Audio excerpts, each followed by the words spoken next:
Halo, Assalamualaikum warahmatullahi wabarakatuh. Ketemu lagi sama saya, Bu Sere. Kali ini kita akan bahas sejarah Indonesia di masa Orde Baru ya. Karena di materi sebelumnya kita udah bahas sejarah Indonesia di masa Orde Lama, dari revolusi fisik, lalu ke masa demokrasi liberal, sampai ke masa demokrasi terpimpin. Hayo, masih ingat nggak? Kalau misalnya lupa, kalian bisa buka lagi PowerPoint yang udah saya upload di Google Classroom. Karena materi di masa Orde Baru ini masih ada kaitannya dengan materi kita sebelumnya, yaitu di masa Orde Lama. Di mana masa Orde Baru ini adalah lanjutan dari masa Orde Lama yang berjalan dari tahun 1966 sampai tahun 1998.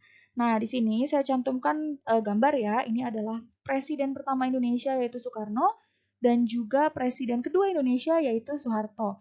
Di mana di dalam dua gambar ini Soekarno adalah pemimpin Indonesia pada masa Orde Lama dan Soeharto adalah pemimpin di Indonesia pada masa Orde Baru.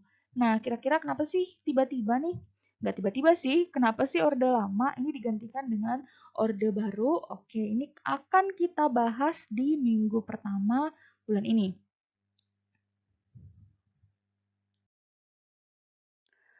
Oke, masa Orde Baru ini berjalan tahun 1967 sampai tahun 1998. Bagaimana awal mula Orde Baru ini bisa berjalan di Indonesia? Oke, jadi ada hubungannya dengan yang namanya peristiwa G30S. Pasti kalian pada tahu kan? Gerakan 30 September tahun 1965 yang ada 7 jenderal dibunuh dan yang dituduh adalah Partai Komunis Indonesia. Nah, tapi ternyata dampak dari peristiwa G30S ini adalah Soekarno itu dianggap bertanggung jawab atas peristiwa tersebut. Karena selain Soekarno pada waktu itu adalah sebagai Presiden Republik Indonesia, ternyata Soekarno ini juga dekat dengan beberapa petinggi-petinggi dari Partai Komunis. Maka akhirnya Soekarno dianggap bertanggung jawab nih dari peristiwa G30S ini. Karena ternyata setelah peristiwa G30S ini terjadi kekacauan di Indonesia, baik secara politik maupun secara ekonomi. Lalu yang terjadi selanjutnya, terjadi yang namanya demonstrasi mahasiswa menuntut Tritura atau tiga tuntutan rakyat yang berjalan tahun 1966 tepatnya pada tanggal 12 Januari. Nah, apa saja Tritura atau tiga tuntutan rakyat ini? Jadi karena namanya Tritura, tiga tuntutan rakyat otomatis ada tiga tuntutan yang diberikan oleh rakyat pada waktu itu. Yang pertama adalah bubarkan Partai Komunis Indonesia karena terlibat dalam peristiwa G30S. Lalu yang kedua, bersihkan kabinet dari unsur-unsur Partai Komunis. Jadi nanti kabinet yang ada, yang pada waktu itu dibentuk oleh Soekarno, ini dituntut untuk nggak boleh ada unsur-unsur Partai Komunis di situ. Dan yang ketiga adalah turunkan harga bahan-bahan pokok. Karena memang pasca G30S terjadi peningkatan harga bahan-bahan pokok di Indonesia. Oke, ini adalah gambar-gambar pada saat peristiwa demonstrasi yang dilakukan oleh mahasiswa pada tahun 1966. Ini adalah gambar demonstrasinya ya. Kalian bisa lihat ini selain mahasiswa yang dipimpin oleh kami, ada juga pelajar-pelajar dan masyarakat umum yang ikut dalam demonstrasi tahun 66. Nah, ini adalah salah satu tuntutan dari Tritura, yaitu tuntut untuk membubarkan Partai Komunis Indonesia. Nah, ini adalah potret dari pahlawan revolusi ya yang gugur pada saat peristiwa G30S. Oke, selanjutnya nih, bagaimana awal Orde Baru ini bisa dimulai? Nah, nanti setelah karena Soekarno ini kan udah dituntut buat membubarkan Partai Komunis ya kan, disuruh untuk tadi teritura yang kedua adalah bersihkan kabinet dari unsur-unsur Partai Komunis. Ya udahlah, akhirnya Soekarno bikin yang namanya Kabinet Dwi Kora kedua atau yang sering juga disebut sebagai Kabinet 100 Menteri. Nah, kenapa disebut 100 Menteri? Karena memang isinya itu 104 menteri gitu. Diisi oleh 104 menteri yang berasal dari kalangan profesional gitu ya. Nah, nanti Soekarno membuat Kabinet Dwikora ini dari tanggal 24 Februari 1966 sampai nanti berakhir tanggal 11 Maret 1966. Oke, kira-kira ada apa sih di tanggal 11 Maret ini? Nah, ternyata di tanggal 11 Maret ini Soekarno mengeluarkan yang namanya Super Semar atau Surat Perintah 11 Maret yang dikeluarkan Soekarno pada tanggal 11 Maret 1966. Katanya nih ya, katanya Super Semar ini juga banyak versinya, ada 3 versi. Dan juga ada juga yang membicarakan bahwa Soekarno sebenarnya menandatangani Super Semar ini dalam keadaan dipaksa. Nah, kita nggak tahu nih sebenarnya faktanya kayak apa. Tapi yang jelas, karena peristiwa Super Semar ini, karena Soekarno mengeluarkan Super Semar yang berisi mandat kepada Soeharto untuk mengendalikan keamanan dan juga mengembalikan wibawa pemerintah pasca G30S. Nah, nanti karena Super Semar ini terjadi yang namanya dualisme kepemimpinan. Jadi Indonesia tuh kayak punya dua pemimpin dulu ya. Di atas kertas secara resmi Soekarno ini masih menjadi presiden karena Soekarno belum mengundurkan diri dan belum ada pelantikan presiden baru.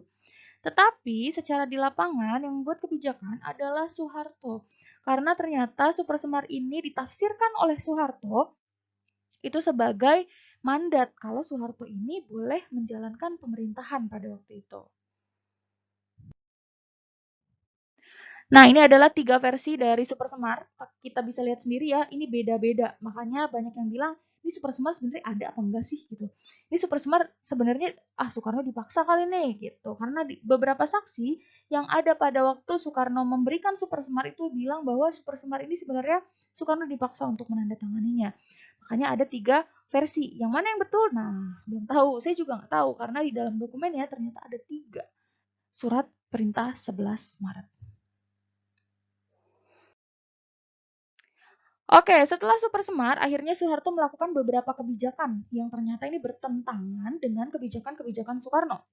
Yang pertama, Soeharto membubarkan Partai Komunis Indonesia beserta ormas-ormas turunannya yang dianggap ormas turunannya ya seperti Lekra, Geruani, BTI, dan lain-lain.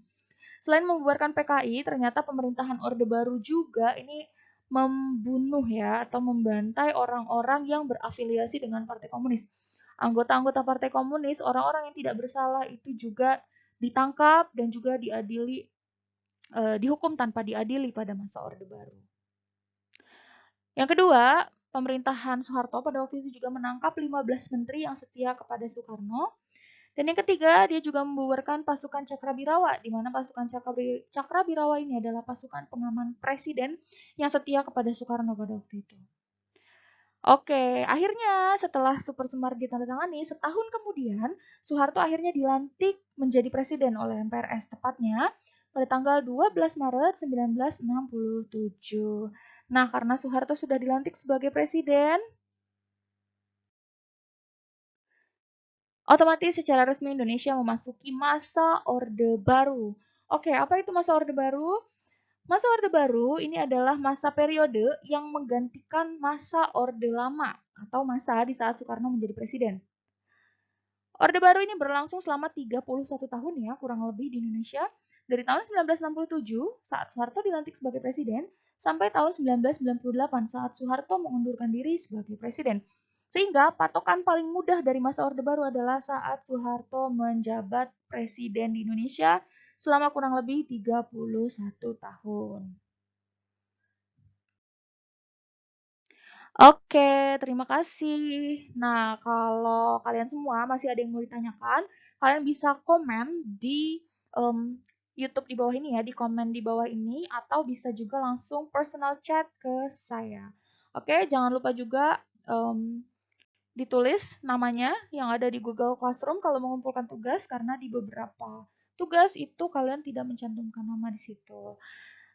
Jangan lupa juga nanti karena setelah saya upload di YouTube, kalian juga harus catat apa-apa saja yang ada di dalam PowerPoint dan juga yang penting-penting nih yang sudah saya sampaikan di dalam materi awal mula Orde Baru ini. Oke, sampai jumpa di materi-materi selanjutnya. Wassalamualaikum warahmatullahi wabarakatuh.